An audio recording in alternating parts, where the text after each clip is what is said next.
अस्सलाम वालेकुम जी, मैं हूं अनीसा। 2026 में अपनी उन सब सहेलियों के लिए एक और सीख के साथ जो फ़ैसला कर चुकी हैं मेरे साथ कि अब के बार हमने अल्टीमेट वो जो गोल्स होते हैं रिज़ल्ट को देखते हुए जब हम तैयार करते हैं अपने आप को और फिर मैनिफेस्टेशन, लॉ ऑफ अट्रैक्शन, पूरी टेक्निक्स के बाद मायूसी होती है कि हमारे लिए सारी चीज़ें काम क्यों नहीं कर रही। तो अब के बार हमारा फोकस जो है वो रिज़ल्ट को छोड़ के सिर्फ प्रोसेस के लिए है। प्रोसेस पे फोकस करते हुए हम सबसे पहले समझने की कोशिश कर रहे हैं कि ये जो हमारा ब्रेन है, क्योंकि हम सहेलियों का दिमाग तो वैसे भी बहुत चलता है, तो जो हमारा दिमाग है, जो हमारा जहन है, ये कैसे काम करता है इसको समझती हैं और फिर अपनी कोच, अपनी मोटिवेशनल स्पीकर, अपनी एनर्जी हीलर और अपनी NLP प्रैक्टिशनर बन के अपने हालात व वाक़यात में ख़ुद को ख़ुद से बेहतर करने की कोशिश करती हैं। क्योंकि मैं मुसलमान हूँ, मैं उसकी बात करती हूँ। आप जिस भी डिवाइन फेथ को फॉलो करती हैं, हमें तो सिखाया गया है कि इंसान को वो ज़रूर मिलेगा जिसकी वो कोशिश करता है, और ये भी सिखाया गया है कि लाइफ के जो भी चैलेंज होगा वो किसी भी इंसान की बर्दाश्त से ज़्यादा नहीं होगा, वो सिर्फ उसकी स्ट्रेंथ को बेहतर करने के लिए आएगा। क्योंकि हम डिफरेंट जोन में कहीं स्टक हो जाती हैं ना, कहीं फियर में होंगी, कहीं कंफर्ट में होंगी, तो हमारा क्रिएटर चाहता है कि हम ग्रोथ जोन में जाएं। तो मेरी सहेलियों, ब्रेन वेव्स की तरफ आती हूँ। जब मैंने इसको समझा, जाना, तो वो क्या कहा जाता है कि योर फर्स्ट लव, तो मेरा फर्स्ट लव माई क्रिएटर, मेरा अल्लाह हो गया। आप देखिए, आप जिस भी डिवाइन फेथ को फॉलो करती हैं आप उसी हिसाब से देखिए, यूनिवर्सल लॉस को फॉलो करती हैं तब भी।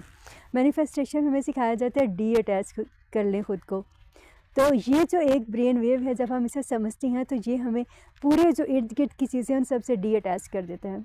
रब का निज़ाम देखें, उसने हमें एक ऐसी तवानाई दी है कि हम बीटा वेव्स में जाके लॉजिकल माइंड के साथ जो चीज़ें अब तक हमने डिसाइड की थी, कहीं लाशऊरी तौर पे हमने अपने आप को हील भी कर लिया, फिर हमें कुछ डिवाइन सिग्नल्स भी मिले, कुछ यूनिवर्स के इशारे, कुछ रब के दिए हुए ख्वाब।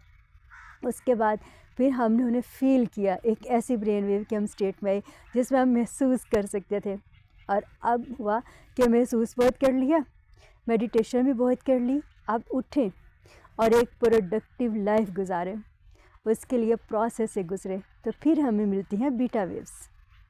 लॉजिकल माइंडसेट है, फुल काम कर सकते हैं, बस इसका एक छोटा सा नुकसान होता है कि जब हम तेज़ी से नताइज की तरफ भागते हैं, तेज़ी से काम करना चाहते हैं, तो हमारे अंदर खौफ आ जाता है। नाकामी का खौफ भी हो सकता है, कोई भी हो सकता है, चिड़चिड़ापन भी आ जाता है। तो उसके लिए हमें सिखाया जाता है कि दिन में कॉन्शियसली हम अल्फ़ा ब्रेन वेव्स को प्रैक्टिस करें।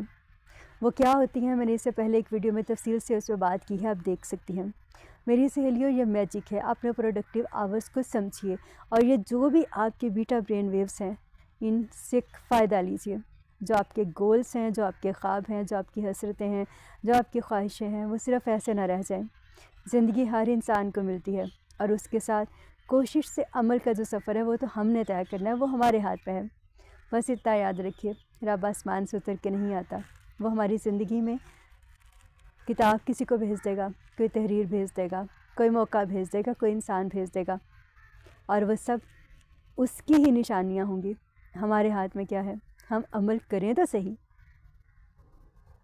कैसी लगी आज की वीडियो ज़रूर बताइएगा। और जो मैं नेक्स्ट आपके साथ अपनी सीख शेयर करने वाली हूँ वो तो सुपर लोगों की ब्रेन एनर्जी होती है।